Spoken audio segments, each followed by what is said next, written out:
chasing the stars, we'll stride into the dawn. Never back down till the battle is won. Face each foe with hearts brave and true, unafraid of the unknown, because I'll face it all with you. Hello, I'm the reviewer. You review it, I review you. This is my partner, Mr. It. Patreon request today of the TGS anime video on Yugi's first duel with Yami in the original Yu-Gi-Oh! Yugi versus Yami Yugi. You thought the final episode was the only time these two dueled? Yeah, I don't exactly have an encyclopedic memory of the series, but it's one of those things where I'd be surprised if the finale was the first and only time.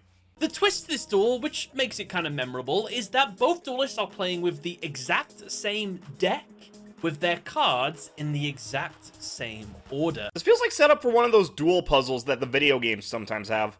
And we'll learn more about it as we go through the duel, but I'm gonna be honest with you, I don't really like how Ghost Yugi duels. He is a shell of his real self. 1, not the real Yugi. 2, at least in the anime's continuity, Yugi still had a ways to go before he could duel without Yami. The duel begins and Yugi goes first. The pedantic asshole in me wants to ask which one. He draws. He shouldn't. First player doesn't draw on the first turn. Me. Okay, we'd be here all week if we nitpick every instance the show doesn't follow the real-world game rules. In fact, the video itself has a, albeit small, disclaimer noting that the effects of the cards in the show don't always exactly line up with their real-world counterparts.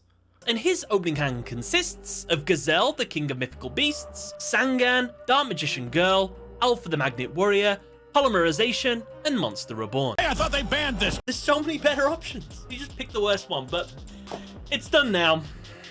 Let's move on. I mean, it's been done for roughly 20 years, but semantics. His opening hand consists of Gazelle, the king of mythical beasts, Sangan, Dark Magician Girl, Alpha the Magnet Warrior, Polymerization, and Monster Reborn. You know, you could have saved a lot of breath by just saying, his opening hand, as I've mentioned, mirrors Yugi's. Then for a refresher, just show the cards on screen.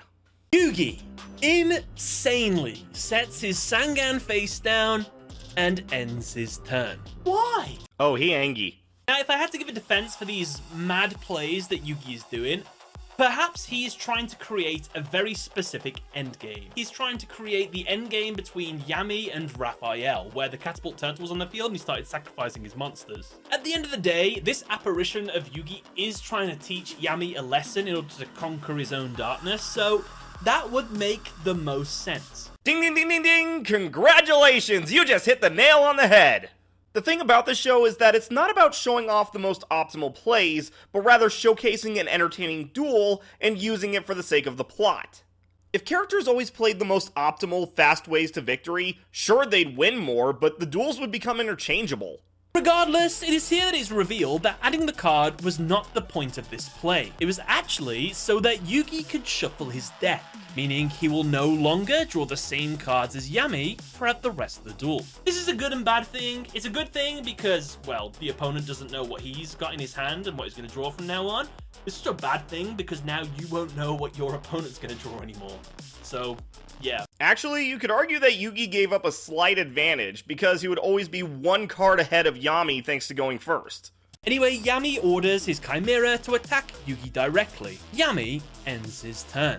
It's worth noting that Yami could have also used Monster Reborn if he wanted to and brought back Gazelle and done an extra 1500 damage on top of all of this. True, but the anime tends to treat fusion material monsters almost like they're removed from play as opposed to just in the graveyard. Unless something happens to the fusion monster. But here is where I have to have a little bit of a moan about the animation. Specifically, cards in the hand. This happens throughout the entire episode, but this is the bit that I noticed the most. My guy, this happens throughout the franchise. Don't get me wrong, it's cool when the animation team actually gets it right, but who really cares if they don't?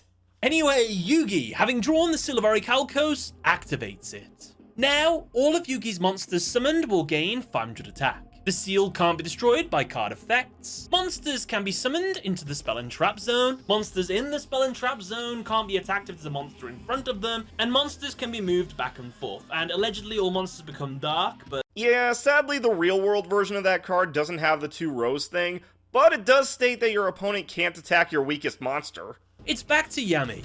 and he draws Big Shield Gardener.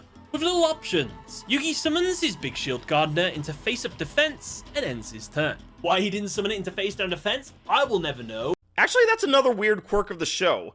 Characters will constantly summon defense mode monsters face up. It's wild to me because in the video games, it's impossible to normal summon a monster in defense mode. You have to set it. Ghost Yugi played some absolutely wacky plays throughout this duel that made no sense and were always the worst possible plays he could have made. I think the reason he did those plays was because he wanted this specific end game so that Yami Yugi could conquer his darkness. Which means that analyzing this duel might have been a little bit pointless. Just a bit, yeah. Honestly, I like the idea of this video as a bit of a teaching tool, helping players find better strategies in their own decks, but I'm not crazy about him acting like these misplays are a bad thing. These duels are written with a specific ending in mind, so while pointing out different options is fine, criticizing them isn't. I'm a reviewer. You review it, I review you.